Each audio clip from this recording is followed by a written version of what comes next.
Hey Chris, how are you? Shabri, hey, yeah, I'm very well. How are you? Yeah, I'm doing well, thank you. Thank you for agreeing to join this conversation. I'm really looking forward to it. I've been enjoying your LinkedIn content for a while now, and I know you have tons of different insights and perspective into the world of sales development, something that's really close to both of our hearts. So I'm really excited for this. But before we start, I'd love to hear a bit of an intro to your journey, and for those of people who are listening who don't know you, it would be great if you can share a little bit about your journey so far, Chris.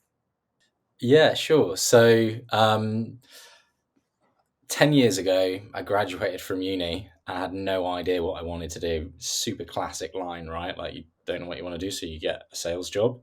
I called a few people, and I'm a really competitive person. And I used to be more competitive against other people than I am now, which I'm just quite competitive with myself. Um, and I used to just basically want to get a higher paid job than all my friends at uni who were graduating, going on to grad schemes. So I was like, how can I do that? So I took a sales job. Obviously, completely sold the dream and delivered something slightly different at the time. Um, it was like 200 calls a day, minimum 2 hours on the phone. That was like you were locked to your seat pretty much to execute on that. Um, I actually enjoyed quite a lot of it. Weirdly, it sounds terrible, and I think it sounds like a lot of people's worst nightmares. I actually enjoyed quite a lot of it because it taught me the value of a hard day's work. I've always been someone that tries to look at like the good and the bad in every situation. Granted, there was quite a lot of bad things in this boiler room style environment, but there's also good things that came out of it, like value of a hard day's work and understanding that actually most salespeople don't get trained. So how can you expect them to be good? That's where it actually set me off on this like journey around like sales training and coaching and having like a real bee in my bonnet about the fact that I was like, how can you expect me to make all this revenue if you've literally shown me like the fire escapes and given me a list in the CRM to just call through, which was my first day and my first experience in sales. And then like, fast forward a few years, I'd left there and I took a step back into like, a step back, I guess in inverted commas, into an SDR role because my first sales role was full cycle in recruitment. My second one was booking meetings as an SDR. And I moved from SDR to AE and AE manager and randomly head of sales. I was completely unqualified to do it, to be totally honest with you. And we basically were like, right, well, we've got like 40 AEs here. We need pipeline. How do we get pipeline? And there was this new thing, which was SDR teams that was hitting Europe like 7, 8 years ago. It was a big thing in the States, but it wasn't in Europe. So I got introduced to like building an SDR team that way. And I just fell in love with SDR and working with junior salespeople. It's kind of like one of those weird guys that was like, yeah, I actually prefer SDR to AE. And everyone was like, why? Like, I don't understand it. I was like, there's just something about showing slightly more junior people the opportunity of a sales career and what that can offer them. That then led me to a couple of gigs where ended up running big, like quite big global SDR teams, like 40, 50 odd people, a few like managers underneath me and stuff like that. And I just then got, I guess, like a little bit disenchanted with helping one SDR team at a time when I could see the same problems crop up again and again and again. So I actually was then a late co-founder at a different business that didn't work out. Me and my co-founder just had very different views of how we wanted to run a business, which is fine. It happens. You don't foresee these things when you jump into it. It's just one of those things, isn't it? And then I was left with this conundrum of like, okay, my wife's pregnant at the time, and I was like, should I be sensible and go and get like a normal job again, or should I do what is going to make me happy? And I went with the sensible option for like 2 months, and then I was like, I can't.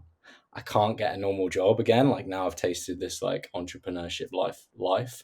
Um, so I created the business that I run now, which is called Flexperts. It's a coaching business specifically in the SDR space. We're a pretty young business, 9, 10 months old, and things have gone pretty well so far. We're just figuring it out, to be totally honest with you. yeah, that's where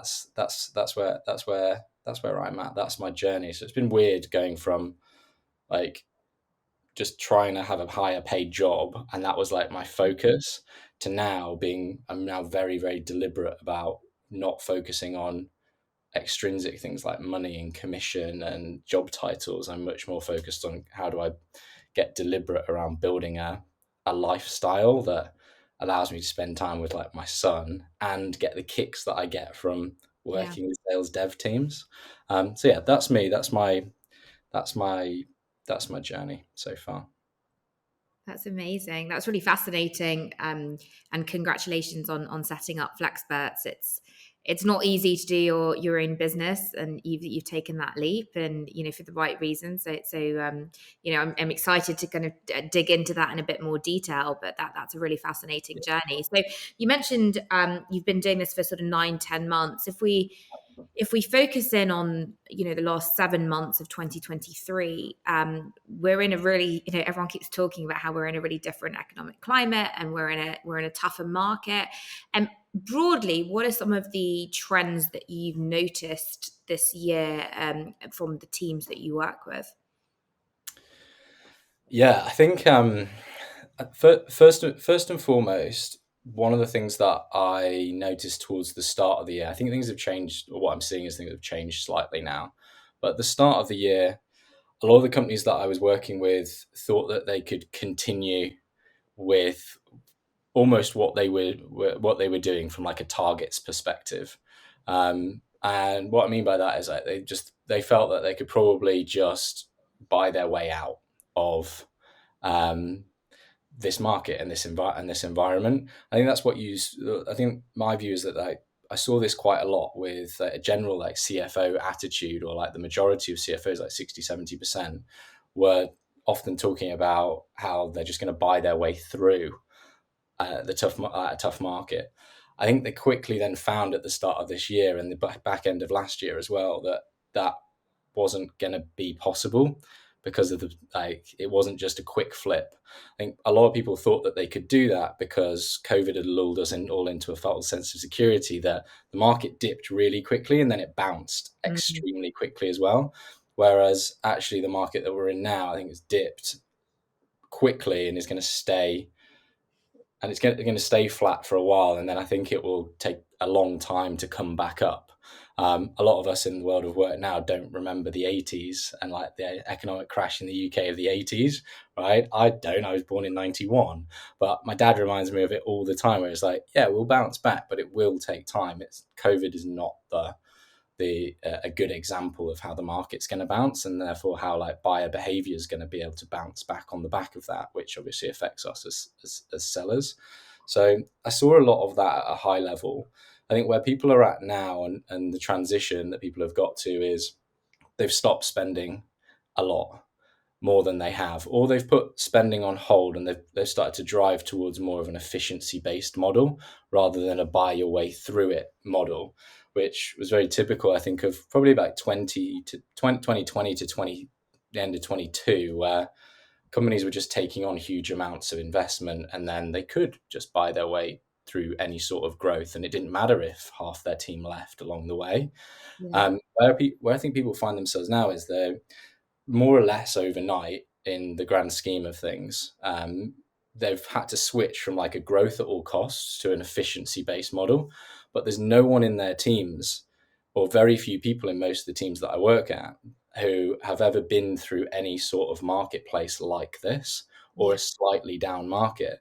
So no one is prepared, or no one has any idea of how to build out a process that drives efficiency. They just have a blueprint for growth, Yeah. not for like, okay, how do we save the pennies, and look at making incremental steps forwards. They just want to go through explosive growth. So that's where I see a lot of people now. How do companies, how does that translate down into their SDR teams? I think that translates down in quite a lot of ways. But I think the most detrimental thing that I see is, because the SDR teams have never been like enabled properly or trained properly. They've been built on a model where it's factored in that 30% of the team is going to churn and 50% of the team isn't going to hit target. Yeah. Now they're expecting that 80, 90% of the 100% of the team hit target. They don't have the quality of players in seat because they don't have a quality hiring process. They don't have an enablement program that allows them to successfully onboard them, ramp them, and continuously develop them. And they don't have a lot of the people-based processes in place to be able to keep people for longer periods of time than they were before, to be at maximum productivity, to drive this like efficiency play. And they're scrambling now to try and drive or flip that model over. And they don't have the skill set internally a lot of the time to be like, cool, how can I look at our existing hiring process and de-risk that? Yeah. They're just like, just hire 10 SDRs, it's all good. Yes. I think spot on. I think a lot of companies are trying to sort of make what they have work, whether that's turning AEs into full cycle, so they're doing prospecting and closing, or, they're sort of pulling back on marketing or spend or whatever that might be. I think a lot of companies are like, how do we make the most of what we have without adding additional cost, whether that's trying to get a particular tool do 5 things as opposed to 1 thing. And I think, that's something that I've certainly seen, which you just touched on as well. When you look forward, Chris, in your sort of magic crystal ball, what do you predict going forward? Like, how do you think some of these things are going to change or not change? I don't I don't necessarily think it's going to change very quickly away. By quickly, I think our minds are slightly warped these days because tech moves so fast that Yeah, like our view of like quick is like mega fast. yeah, But I do think that we'll be in this like efficiency based play for the next like 12 to 24, maybe plus months. Um, where people will be driving like it's the CFO for me will be in like the primary seat within the business, until like CEO and shareholders or whoever's in charge, investors, whoever's in charge, start to gain more confidence that they can put more money in. I just think that they've been burnt so badly because of the overspending that they've done in the last 4 to 5 years, that confidence isn't going to be regained for quite a period of time. I think that that's also reflective in our prospects and their mindsets and how they're going to be thinking about buying, as well, right? So, yeah, I think as long as the a CFO has like the primary seat at the table and is probably second only to maybe the CEO, or almost even equal to the CEO in decision making nowadays. I think that trend will continue, and I don't think it's a bad thing in some ways. In some ways it is, but in other ways it's not, because it's actually driving it's kind of like my mindset, right? Of like, with every bad thing, there's also going to be something good happening. It's yeah, also driving us as salespeople to become better at our jobs, as well.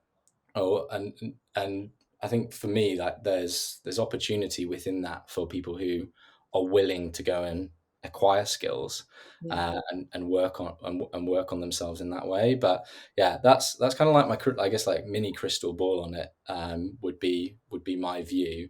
And then I'm sure the market at some point will go back to where it's like, it will bounce again. And whether people will remember these times where they plowed loads of money in and then it all crashed, maybe, but it's history suggests to me that we as humans will only repeat some of these mistakes. Similar to like .com crash and stuff like that, like 15, 20 years ago. It's just like, okay, like we just need to look at history and see like this is probably going to be a situation we're in again in 10, 15 years, sadly. But that's the highs and lows of the market as well, right? It's kind of part of the journey and part of the should be part of the fun, but it's often not. Yeah, absolutely. And I think it's a sort of a testament to the like leadership teams and the executive teams, whether that's CEO, CFO, CRO, of how they sort of lead their teams through that as well. And we've had some conversations on this podcast about what are the best leaders doing, and I think when we look at sales development teams, it's often where people think if people are making cuts or decisions, I think there is some nervousness that sales development teams may be the ones that are mostly impacted by that, who aren't sort of necessarily in a direct closing role. So I think it's really important right now that SDR teams are performing, and that the overall company buys into the mission of that team. Which leads me on to the next thing I wanted to talk about. We talked about sort of broad themes in revenue, but from all the companies that you've worked with this year, who springs to mind, or what company springs to mind when you think of an SDR team who's really killing it right now, and what are they doing differently, and what can other companies learn from their experience? Yeah, I think one of the teams that I think's doing really really strongly is a company called HackerJob. So HackerJob are in rec tech, and you'd think, oh, rec tech, like no one's hiring right now, so therefore, like the core triggers that indicates a good account isn't going to be there. Um, with with HackerJob, one of the keys to their success is they've always actually been primarily outbound focused. So they've always had that muscle. Right? Was it refined as a muscle? Absolutely not. Um, right, and we've done a lot of work over the last few months on refining it so they can maximize it as a channel and optimize it as a channel. But I think that's where we see, or I see a lot of businesses all the businesses I work with, they're all, of course, different and in different situations, but they're often on this sort of spectrum where, like, you've got, for me, as I look at them and I'm like, okay, right, the business on this side who are very good with outbound, self-gen. They've been focused pre-downturn on driving revenue, cheapest possible revenue. And Yeah. then you've got the cheapest possible pipeline from an acquisition perspective. And then you've got people on the other side of the or companies on the other side of the spectrum, and they are growth at all costs, like cost per lead, cost per acquisition doesn't matter as much, or doesn't matter at all almost. It does often matter a bit, but matters way less to them. And they're the companies for me who have overhired generally.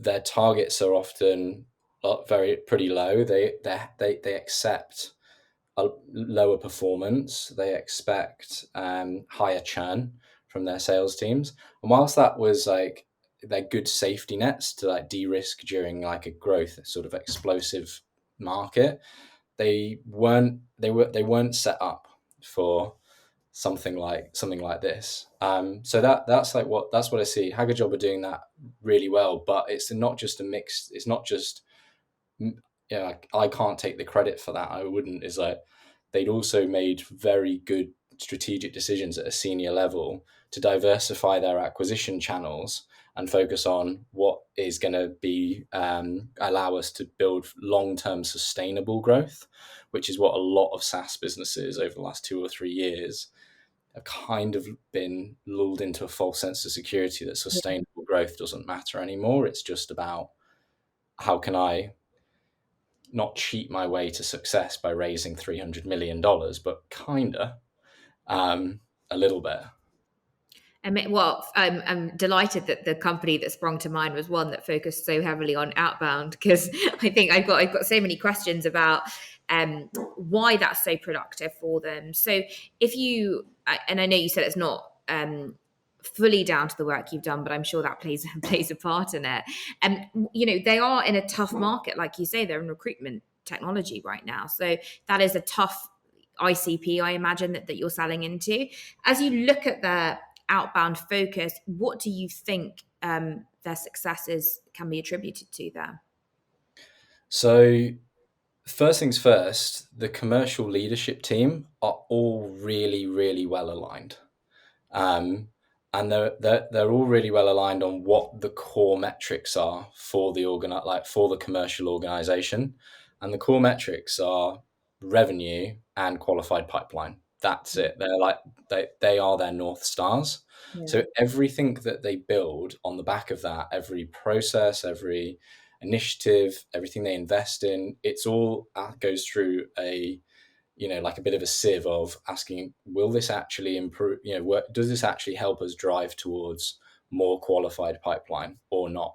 I think that's where a huge amount of teams that I work with get lost, Yeah. is they're not ever focused on a North Star, especially from a pipe gen perspective. It's easier from a revenue side to be like, we're revenue focused, but it's from a pipe gen perspective. You've got people, sometimes it's outbound is more important than inbound, and it's sometimes qualified ops are more important than meetings. And I'm not saying that either of those are right or wrong. It's business by business specific, but the leader of that, or the CRO for me, has to align those commercial leaders on, from a pipe gen perspective, what is your North Star? Is it qualified pipe? Is it meetings booked? Is it outbound meetings booked? Like, what is the absolute North Star? And then everything else, we'll measure it for sure and we'll look at it. But that's what we're optimizing for. And what I see with most businesses outside of HackerJob is, you've got marketing who are just focused on inbound, that's their North Star. You've got sales that are just focused on outbound, that's their North Star. Then they start clashing and crossing over. And people are like, I don't know why they're arguing. I'm like, because the targets that they have, they're not working together. It's kind of as simple as that. Yeah. And so on and so forth. And there's all kinds of weird and wonderful things that you end up seeing where it's like, I don't know, inbound is paid less than outbound and it's worth half a meeting. And I'm like, a meeting's a meeting. At the end of the day, is it all going in the same pot where we can close revenue? Great. Well, classify it the same, because you've got a marketing team who are working their asses off, sales team who are working their asses off. You just want to bring them together on the same objective. That's what HackerJob did really, really well at a top level. What they weren't doing was they weren't supporting the SDRs in the way that they could to maximize the team. That's where I came in, which was just like, go and look at, okay, two things really: people and process. Cool. Have we got the right players on the pitch, and are we training them, working with them, and developing them in the right way to maximize each one of these people's ability? I think that's the first question that everyone needs to ask themselves: is, do I have the right players on the pitch? And of those right players, are we setting them up for success within this organization? Most teams aren't. They just aren't. And the second thing is, like, from a process perspective, like, everyone's overcomplicating everything, and that's where you see these things like, oh, we've got 11 tools and we only use 2 of them. And now everyone's getting rid of all the tools that they've spent loads of money on, and stuff like that. So it's just like bringing all of that together to simplify it Yeah. into a much clearer operating rhythm for the reps to actually come in and know what's happening, when it's happening, and just be able to really clearly focus on execution. Yeah. That's what I want for it. But there's so much often going on in an SDR team that as soon as it's misaligned at the top, that just flows down into the SDR team, and they become misaligned, and targets become all over the place, and performance is poor.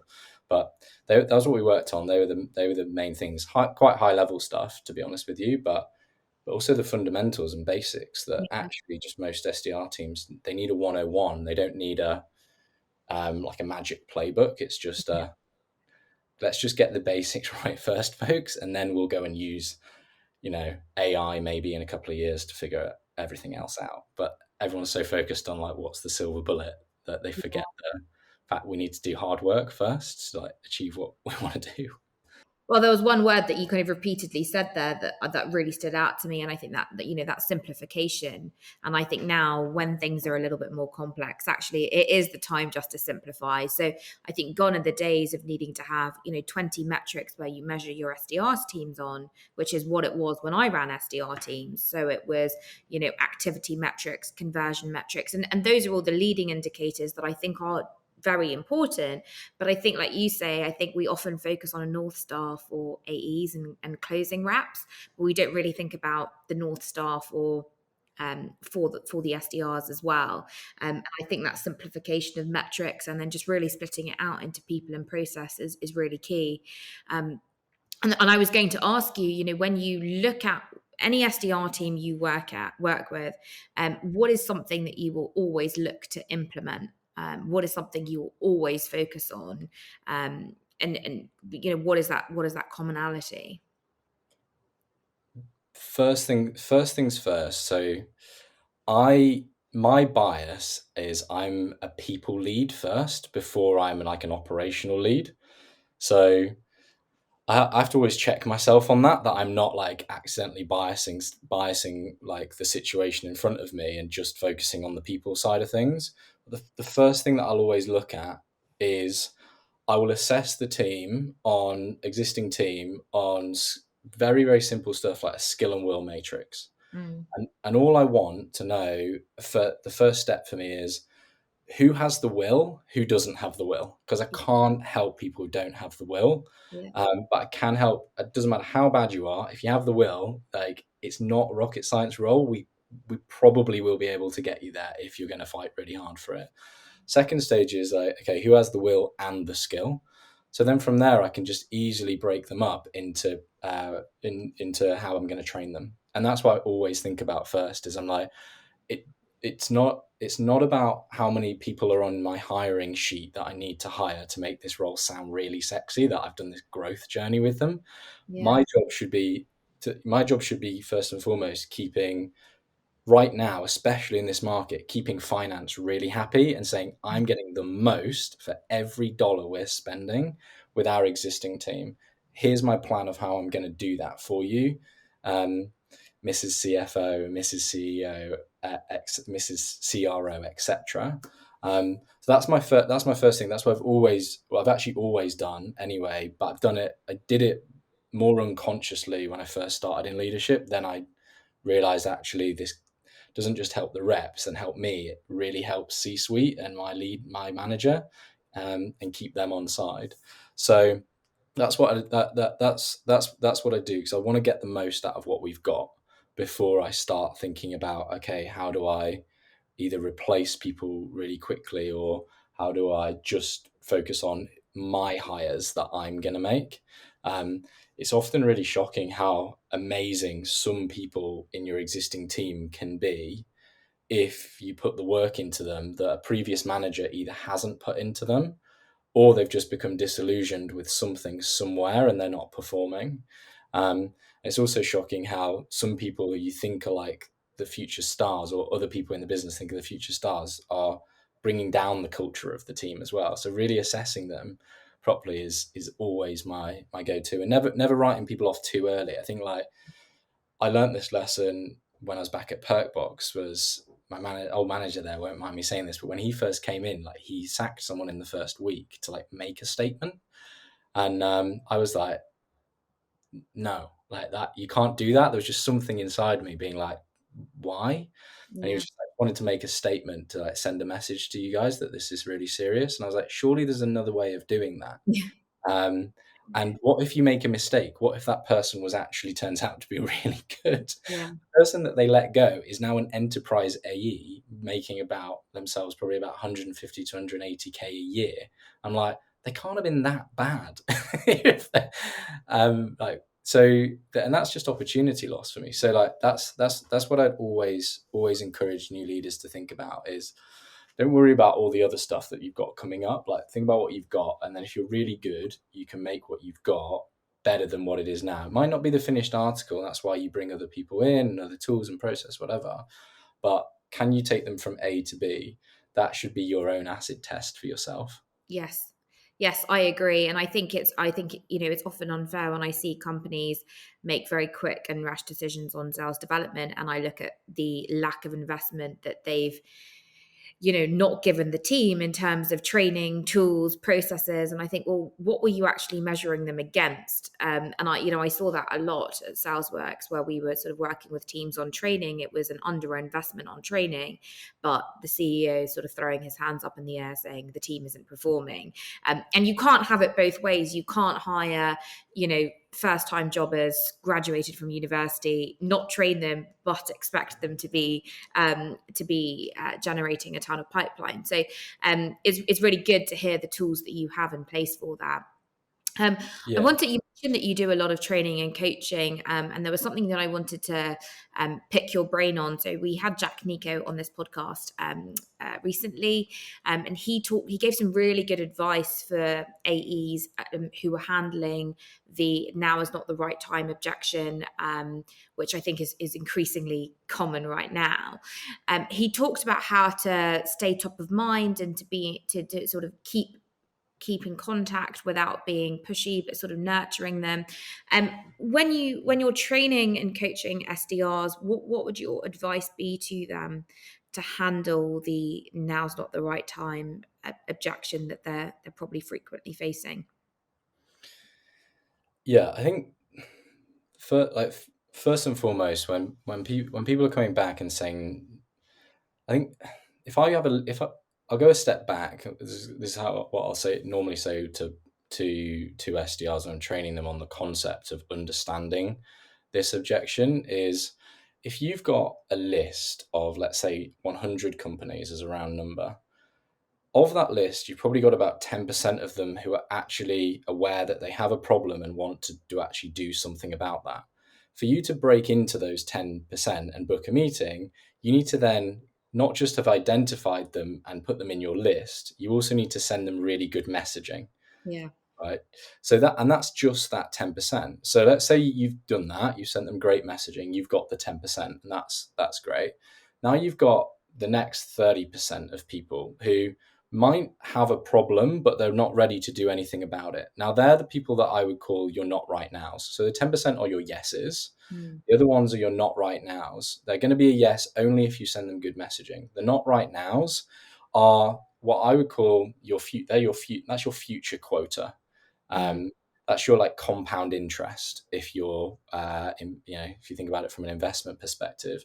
Now, with that group of 30% or 30 out of every 100 accounts, you're going to get the typical objection maybe on calls or emails. Now's not the right time, or timing off. However, they'll say it in all kinds of weird and wonderful ways. Um, First and foremost, like, such a simple question, but whenever I come up against that, I'm gonna think about qualifying them on, okay, when is the right time then? If I'm going to put in effort to nurture you, because I'm going to want to put in a lot of effort to nurture you if you are worth it. I'm not just going to put you in an automated sequence, is my view. Then I'm going to qualify them on it. I say, okay, so tell me when would be the right time. All right, so if it's July now, maybe September. All right, September's the right time. Great. What's going to change between now and September that's going to make that a better time for us to actually have this conversation? Okay, so for me, the typical one is, we're going through a hiring period right now, so we will then want to train them. I'm like, right, tick. Now you're going to have a training problem, which is something I can solve. So I'm just thinking about, okay, are they mentioning they're in a situation that then leads up to this, or are they going to say something along the lines of, budgets are frozen right now, but afterwards we're going to be realigning budgets to solve this problem? I'm qualifying them on the problem, not on the time frame. Yeah. Right, so the time frame is important, but I want to dig out, okay, are you actually going to look at the problem or not? That's what I'm going to train the rep on to be thinking about, is what are the problems you can solve, and then how do you draw them out, right, that they're going to be looking at those problems in that time frame. And it's often just asking a couple more questions to draw it out. Yeah. Whereas what most reps will do is, yeah, so September, cool, I'll send you an invite for September, phone down, and then you're like, just lost that person. Yeah. Obviously, you have to do that a few times to learn, right? And that's okay. But now let's say I've now qualified that person within these 30 accounts or whatever, or this 30%. I'm now going to tell them, okay, what I'm going to do in terms of the actions I'm now going to take from now to September so that they remember me. I'm going to say something like, okay, I'm not going to bombard you, but every 2 to 4 weeks, I'll send you something useful. The way that I'll do that is, you said hiring's your problem right now. So I'll send you some stuff that can help you with your hiring problem or your right now problem, right? That'll build trust with you that I can help you. So after that, I don't say the trust bit, but then I'll send you some stuff that can help you with training. All right. I'll book the next step in, and we'll have that conversation there. So even my follow up afterwards and the way that I'm communicating to the person over that period of time is I'm going to help you with all of your problems. And the step that SDRs can do, and the best SDRs I see, they don't just disqualify the problems that the person they're speaking to has now. They aim to help them with those problems, even if their product can't help them, because they're focused on building trust with the prospect. And it's an amazing opportunity to build that trust relationship early. So when it comes to the next problem that you can solve, bingo, they know Shabri, they know Chris, so they're going to be like, right, they helped me with the hiring thing. Yeah. They didn't have to, so they should be able to help me with this next one. That's how I think about that section, and it's all about like how can you collect more and more of these conversations for the future, and how are you managing them? Personally, I have an extra sequence just for this section. All of it is every step's manual. I never send any automation, just because I just use the sequence as reminders to be like, right, John at ABC, haven't messaged him for like 3 or 4 weeks. I'll do a bit of research and send him something over that's bespoke for him that can help him with wherever he's at right now before our conversation in September, October, August, whenever it is. So then when the conversation comes around, they remember me, they know me, but most importantly, it's the right time and Yeah. they're in a buying cycle. And reps just forget that they need to do that bit as well, especially at top of funnel. We see it loads down funnel where good AEs will often keep hold of opportunities for ages, right? And then they'll close, but they'll have been nurturing them really well for a long time. They'll have a really good read on the timing of that account, and they won't want to get rid of it. SDRs don't do that, or they do it extremely rarely. Yeah. Whereas the top 1% for me are looking at how can they create this buying experience over a longer period of time to account for the fact that more of our accounts than ever before are not right nows. Yeah. But when they are a right now, I need to make sure that they know me and that they remember me, and more importantly, they trust me already.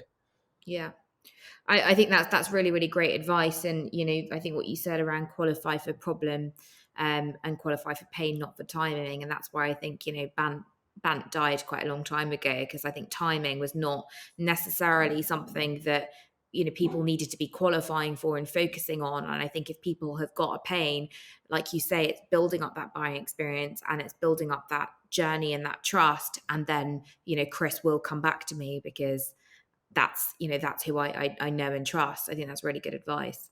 Yeah, the thing, one of the things that's always kind of a bit of a light bulb moment when I'm speaking to SDRs, that I always will say in onboarding is, I'm like, remember, every single prospect, every single human being in the world that's in a job right now, they have a problem today, but when they've solved that problem, funnily enough, there's another problem for them to solve. If you are on the money with your ICP, at some point they will come to your problem that you solve. But if you haven't spoken to them for 6 months, then of course they don't remember you, or of course they don't know you. So all you're leaving that to is chance that your competitor down the road has done just as bad a job as you at nurturing and keeping in contact. Yeah, absolutely. You're spot on. There's so much there. I've scribbled down so many notes. So I think thank you. You've shared so many insights in this conversation. The last question we always ask everyone, and obviously you've been a buyer yourself, Chris, before. What's been the outreach from an SDR that stood out to you the most? Um, I think I'm obviously quite biased on this, but people who people who have understood where I'm at in the buying journey and treated me appropriately. So it's kind of like going back to what we were just talking about. Um, if I come in as an inbound demo, then I absolutely appreciate an SDR calling me within 3 minutes, because I've indicated to them that I want to have a call, Yeah, and that I'm ready to explore solutions in the buying journey. Right? If I'm outbound, or if I've never heard of them before, then I also absolutely appreciate the fact that I might go to them and say, hey, this might sound interesting, but I've never even thought about this before. So I'm really honest with them. I've never thought about it before. Let's talk again in 3 months. And if they put me through a nurture journey that helps educate me on why their solution or service might help me with a problem that I'm facing in my day to day, then I'm much more likely to be like, right, okay, this is interesting and I'm going to explore it. Whereas what most SDRs will do is if I give them the answer and say, nurture me over 3 months, because I'm really explicit, unlike most prospects, I'm actually really explicit with SDRs when they call me and say, put me in, like, nurture me over the next 3 months and Yeah. let's see where it goes at that point. Yeah. People will either just call me in 3 months' time and I won't have heard from them before then. They'll put me in an automated sequence.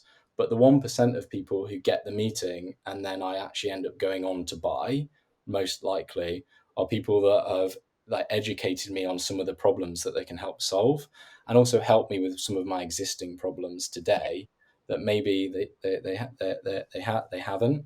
I think like when I first bought Sales Loft, that's what happened. This is like pre like automation gone crazy, but like some of the earlier A's at SalesLoft out in the States before they'd actually opened an office here. So it's how, like, old I am buying SalesLoft like 7-8 years ago, but I had that exact experience with them. So when it came to SalesLoft versus Outreach, Yeah. they'd both been in contact, but Yeah.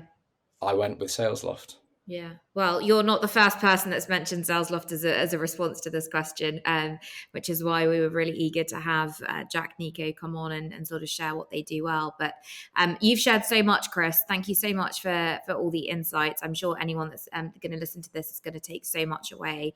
So thank you very much for your time and good luck with the business. Thank you very much. And yeah, good luck to you guys too.